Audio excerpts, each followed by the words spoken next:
যুদ্ধৰ আশংকাৰ মাজতেই বিদেশী বিতৰণ আৰু খালি কৰা হৈছে গোৱালপাৰাৰ ডিটেনশ্যন কেম্প মাটিয়াৰ ডিটেনশ্যন কেম্পৰ পৰা বিতৰণ কৰা হৈছে 171 গৰাকী বিদেশী নাগৰিকক ছখন বাছেৰে লৈ যোৱা হৈছে বিদেশী নাগৰিকসকলক কটকটীয়া নিৰাপত্তা বেষ্টনীৰ মাজেৰে লৈ যোৱা হৈছে সকলোকে আৰু বিতৰণৰ বাবে নিয়া অধিকাংশই বাংলাদেশী আৰু ৰোহিংগিয়া আমি আপোনালোকক এক্সক্লুসিভ দৃশ্য দেখুৱাবলৈ চেষ্টা কৰিছো গোৱালপাৰাৰ ডিটেনশ্যন কেম্পৰ পৰা বিদেশী বিতৰণ কৰা হৈছে ছখন বাছেৰে লৈ যোৱা হৈছে তেওঁলোকক আৰু ইতিমধ্যে যুদ্ধৰ আশংকা ঘনীভূত হৈ পৰিছে এটা স্পৰ্শকাতৰ সময় এই সময়খিনিৰ মাজতে বিদেশী বিতৰণৰ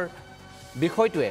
ব্যাপক চৰ্চা লাভ কৰিছে খালি কৰি দিয়া হৈছে গোৱালপাৰাৰ ডিটেনশ্যন কেম্প মাটিয়াৰ ডিটেনশ্যন কেম্পৰ পৰা বিতৰণ কৰা হৈছে 171 গৰাকী বিদেশী নাগৰিকক ছখন বাছেৰে লৈ যোৱা হৈছে বিদেশী নাগৰিকসকলক আৰু কটকটীয়া নিৰাপত্তা বেষ্টনীৰ মাজেৰে লৈ যোৱা হৈছে সকলোকে বিতৰণৰ বাবে নিয়া অধিকাংশ লোকেই হৈছে বাংলাদেশী আৰু ৰোহিংগিয়া